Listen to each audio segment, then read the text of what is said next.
What's up, everybody? You already know what it is. I am Will. I'm back with another episode of the Inspired Geeks podcast.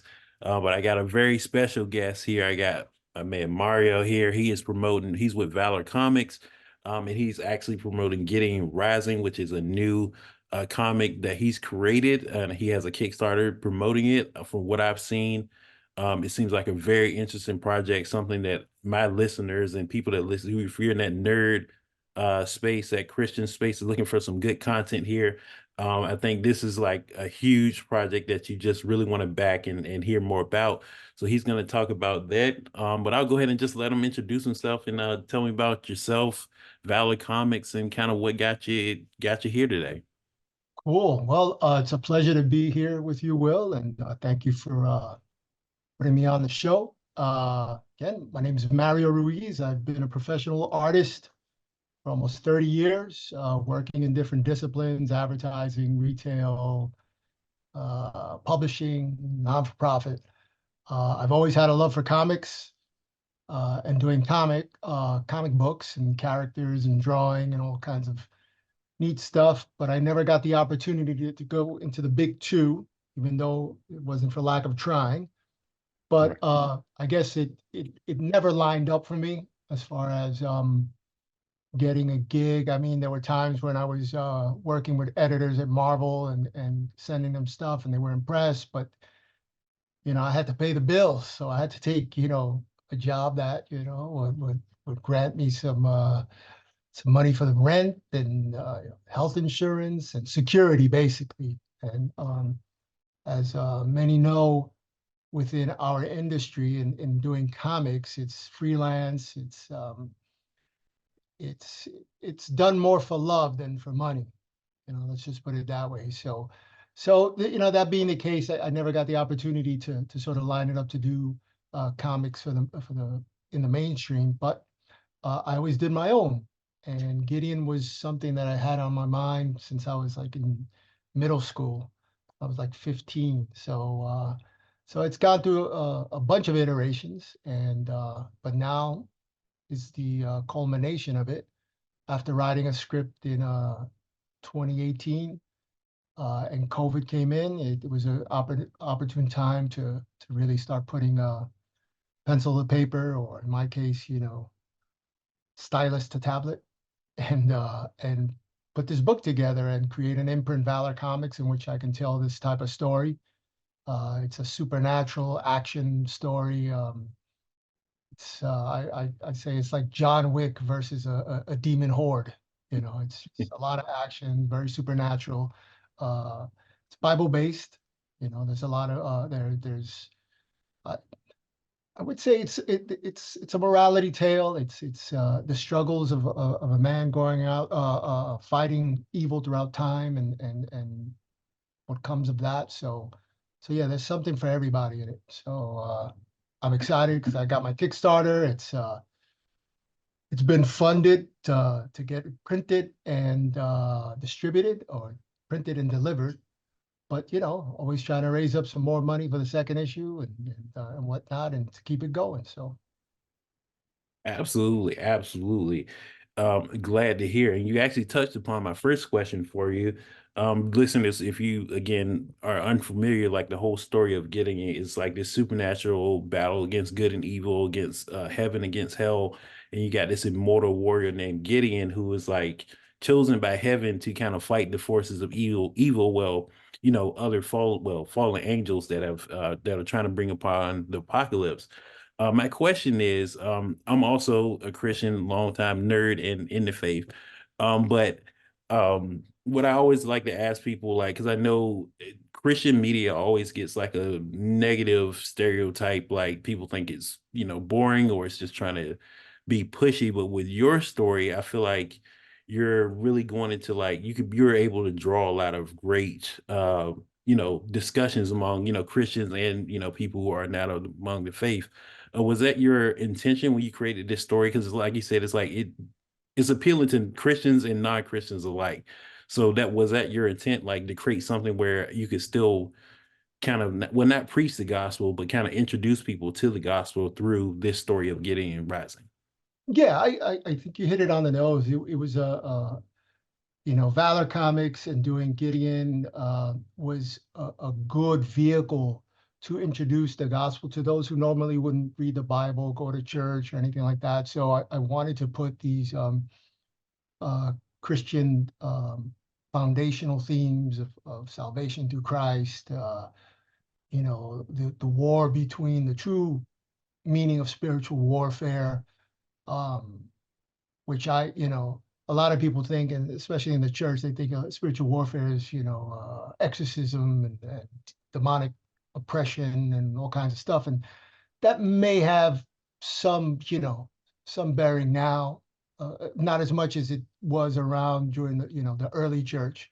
But spiritual warfare for us as Christians is preaching the gospel, because when you preach the gospel, you're fulfilling what I use in the book also is the fullness of the Gentiles. You're getting the message out there. So now you're a threat to those principalities and powers. If you're sitting around with your mouth shut and not doing anything, then you're not a threat.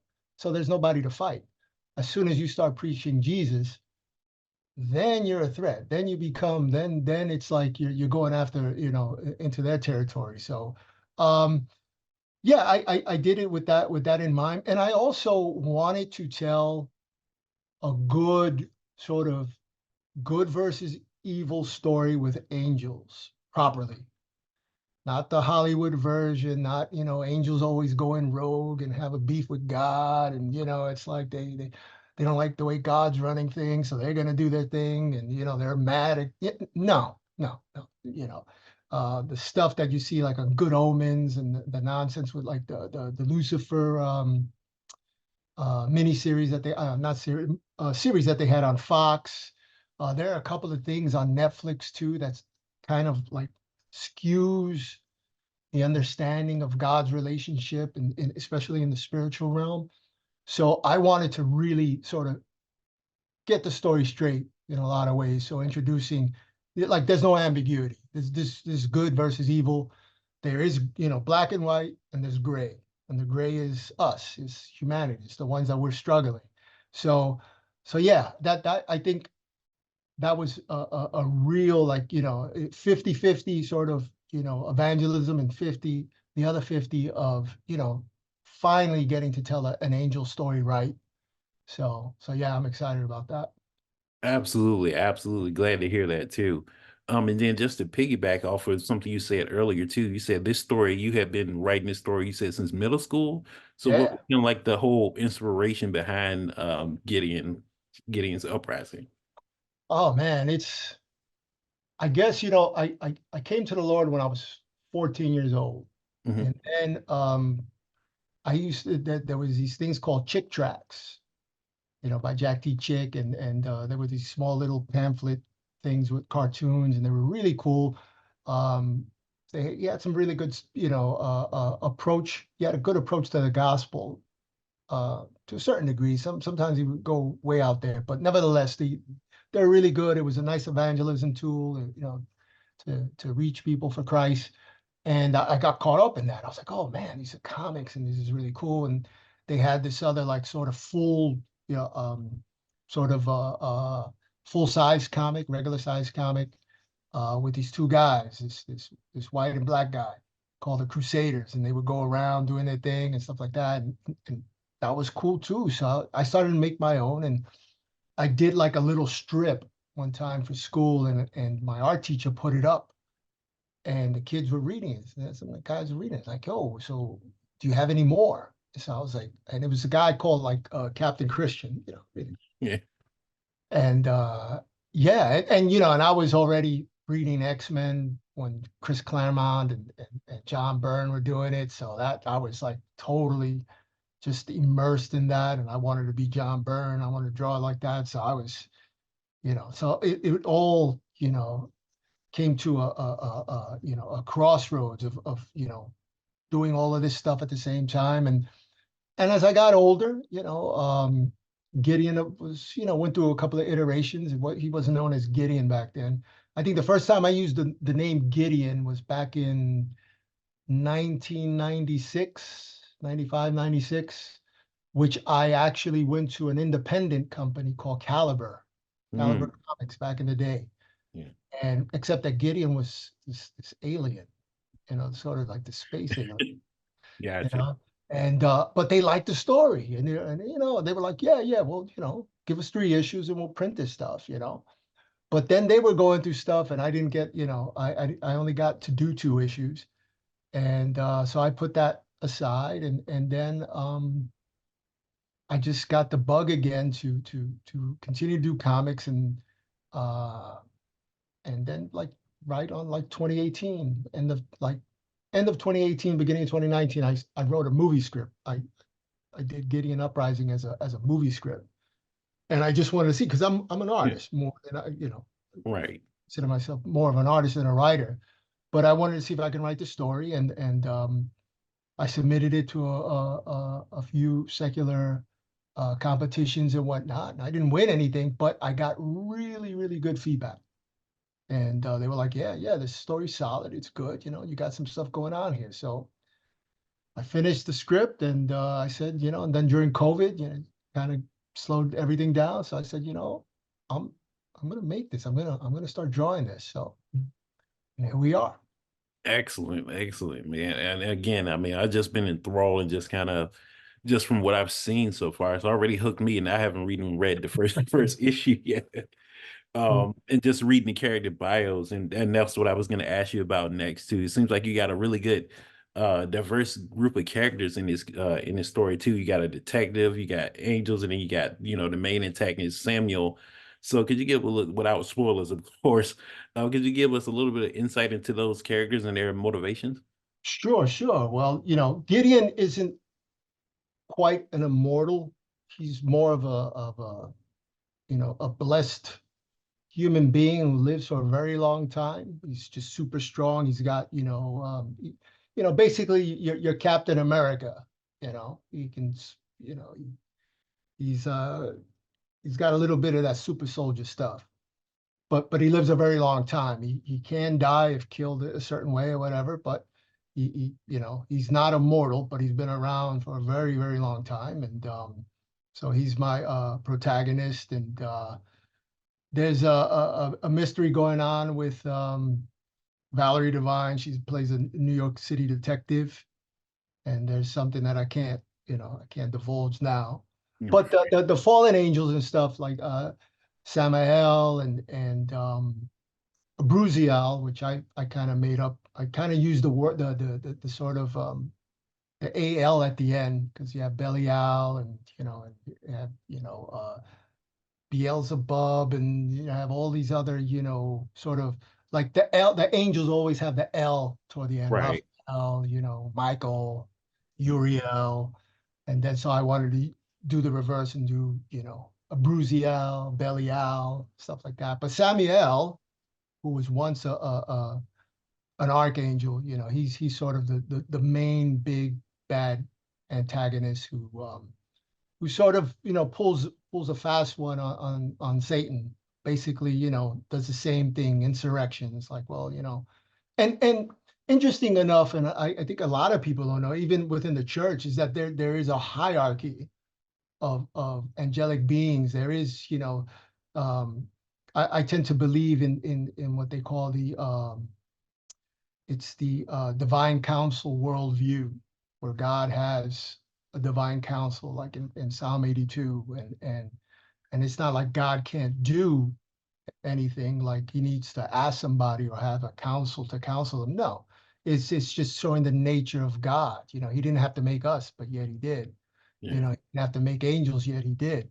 Because in essence, when you read in scripture, which is the true revelation of God, is God wants relationships with us. That's why he deals with us.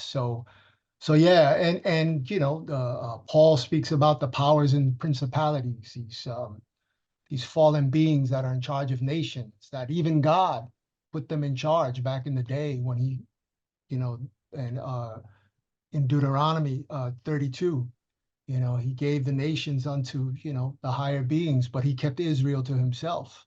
And Right. those fallen beings were the ones that, were always trying to have Israel fall and have them serve, because, I don't know if you ever, it dawned on me like years ago, when I was doing some reading, it's like, God goes and he's trying to free the people from Egypt, and he goes up against the gods of Egypt. Now, Yeah. what gods were you talking about? Were like stone gods? Well, that doesn't make sense. Almighty God going, gods of stone and wood. It's basically principalities and powers, fallen beings that are in charge of the nations. So he goes back and he whips them. So I try to use that sort of that base to tell the story where these angels, these fallen beings are all defeated.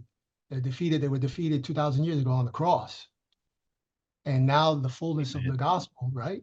Of Amen. now bringing the word of God is what's left, and they know that if they could prevent the gospel from being preached, they can hold on to power. But they know they're defeated. But they're in charge of. They're still in charge of nations and countries and powers throughout time and stuff. So yeah, so this is a big sort of big story I'm trying to tell, and this is like the first book, Uprising. It's more like my Fellowship of the Rings. It's the Got very it. first one. I introduce everything because it's part of a trilogy, trilogy, and so yeah. So it's big, epic. Yeah, absolutely. And that was you piggybacked on my next question for you, how many books there were going to be, and you said it's going to be a trilogy. Yeah, yeah. Yeah. Excellent, excellent. Um, I did want to also ask about Gideon himself. One thing that I did that caught my eye reading his bio is that even though he's chosen by heaven and fighting a good fight, but he himself is still struggling, has, like you said, a crisis of faith. I mean, struggling with his faith, and as a Christian, people I talk to, even me myself, we all have those moments or there are periods in our life where we're just like, God, where are you? And we're just kind of struggling. So I really think that's a really relatable topic. And of course, I'm sure that was intentional for you to kind of speak to the audience just about maybe their questions about faith as well.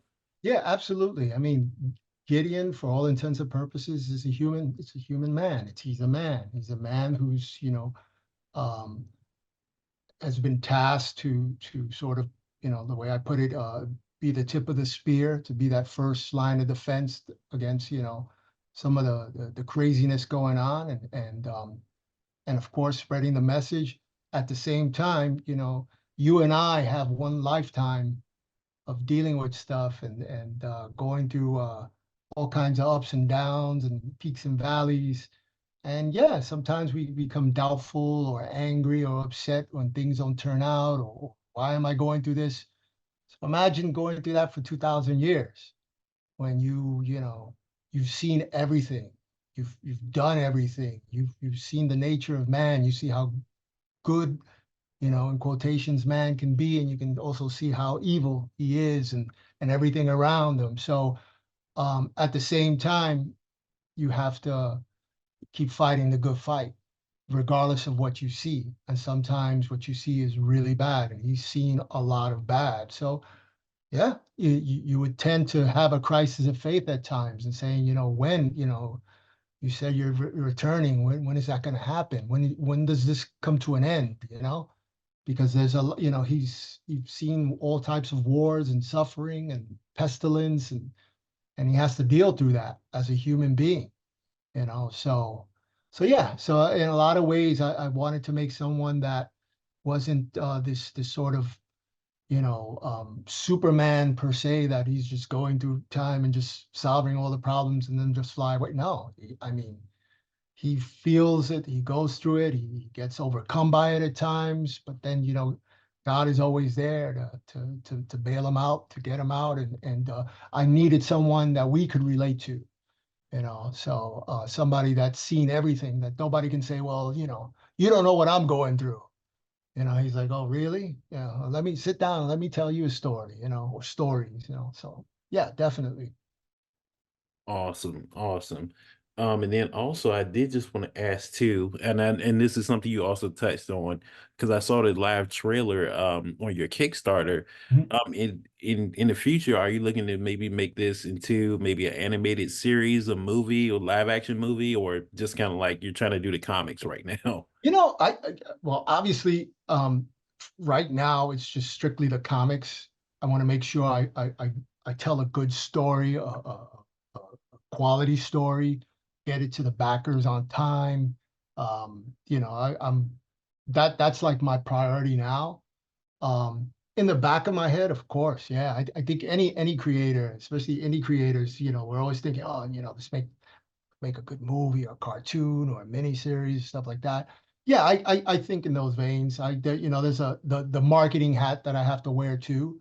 So if ever I'm approached by a producer or somebody like that, I have, especially now since such an opportune time with the indie market as far as doing, they're considering this the golden age now of indie comics.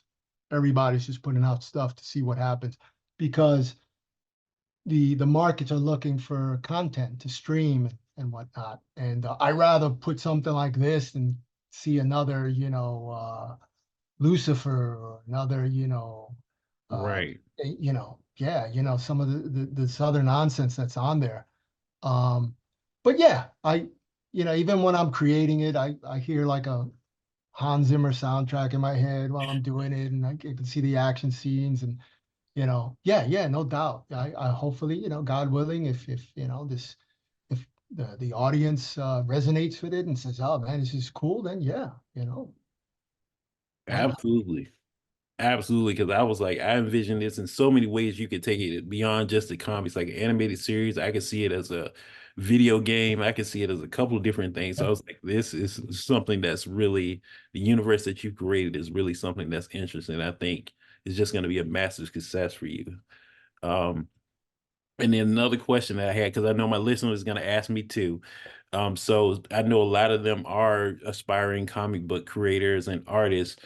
Is there, and many of them are also in the faith. Did you have any tips for them that may be trying to be independent comic book creators like yourself? Well, where do I begin? I think if you have a talent, um, is that all talent, all skill is God given, I believe, and you feel that you can do something toward, and I'm speaking more, from the Christian side. If you feel that, this is something that you can use to further the gospel, then do it. I mean, um, as far as doing this for a living, it's tough. I mean, there's the market is I mean, just saturated with new creators coming up with new stories and whatnot, and it's trying to sort of now, even though it's an opportune time to create, you got to find a way of breaking away from a lot of the noise because there's a lot of garbage. I mean, you look at Kickstarter, Indiegogo, and you see some of those things being funded. I'm like, oh my goodness, you know. But if you feel I'm not gonna say a calling because I think we're all called to preach the gospel. Matthew 24, and it's like everybody has a calling, as far as God is concerned. But if you're going to utilize sequential art or doing comics and stuff like that, first and foremost, it's a lot of work. I mean, you're gonna be busting your chops doing this stuff. I mean, this is a full-time job for me. It's a second job. So I have a day job, doing art also. Uh, and then I knock out and I start doing this stuff. So, I'm burning the candles at both ends. But so it has to be, you're gonna have to have a huge, passion for this. If you just say, wishy-washy and just wants to, sketch and do pinups, yeah, you can knock yourself out, but don't expect, for a comic book to sort of come to being. That's a lot of work that's got to go into. Another thing, if you can, try to network with people, because because I've been doing this so long, I'm able to illustrate the book. I don't even break it down like pencils, ink, colors, letters. I'm just writing it and illustrating it. But not everybody can do that. So some people can just pencil and then they give it to an inker, or people can just ink and they could find a writer, colorist, all this other stuff. Don't get me wrong, if Gideon does well and and there's revenue coming in that I can hire some other people to do certain jobs, yeah, absolutely. I don't want, it's not because I'm trying to micromanage all this stuff, eventually I'd like to spread the wealth and spread the knowledge and fun with other people.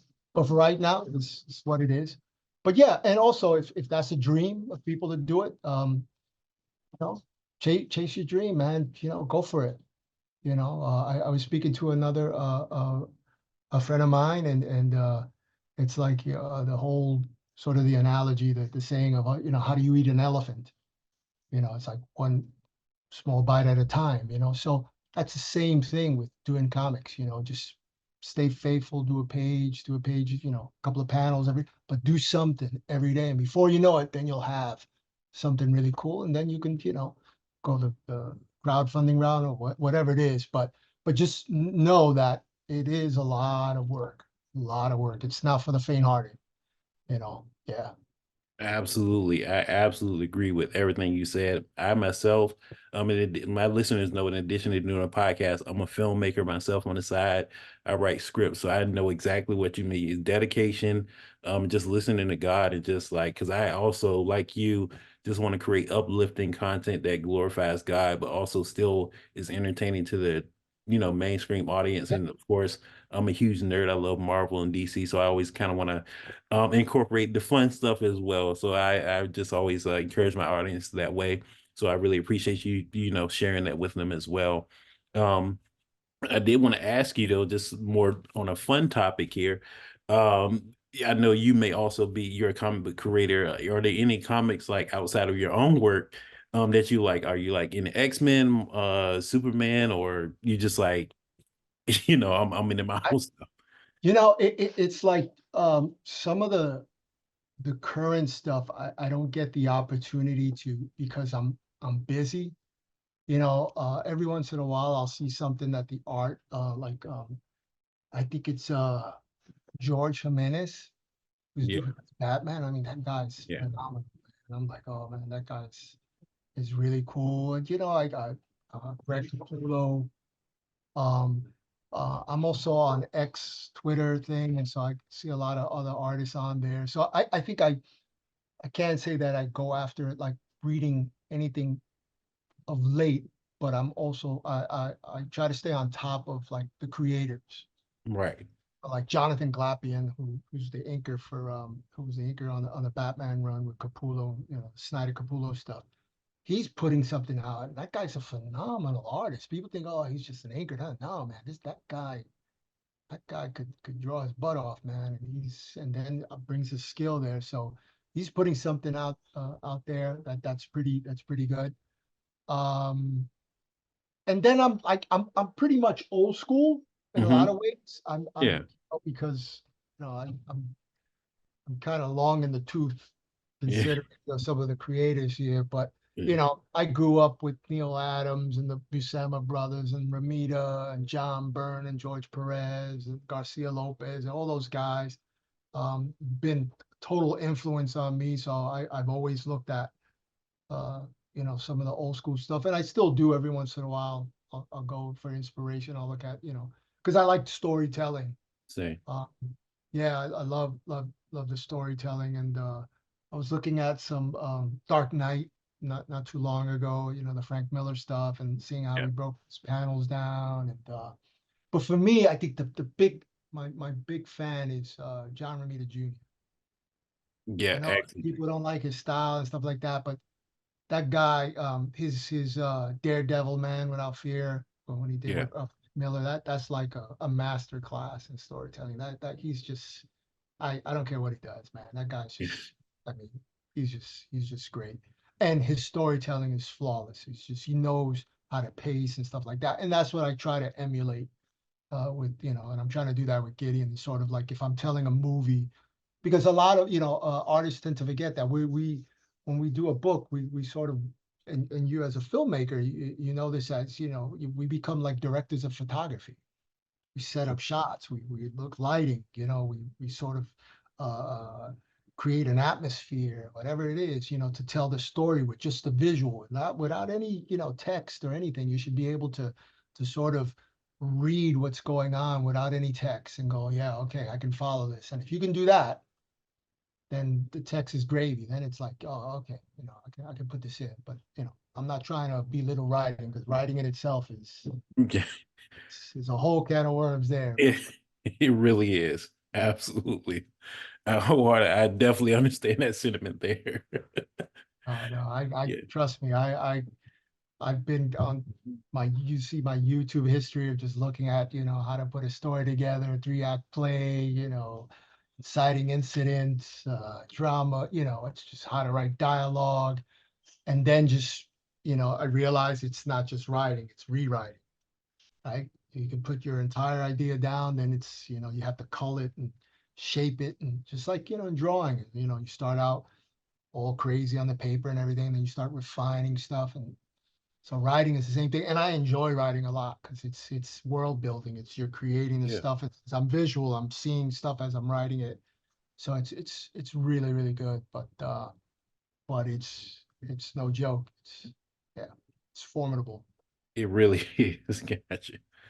Yeah. And then my last thing here is, where can listeners go to Kickstarter, or is there any other contact information you want to share with the Uh, audience? yeah, you can go on valorcomics.com. That'll give you sort of a lowdown on what Gideon is about, and has the Kickstarter information there.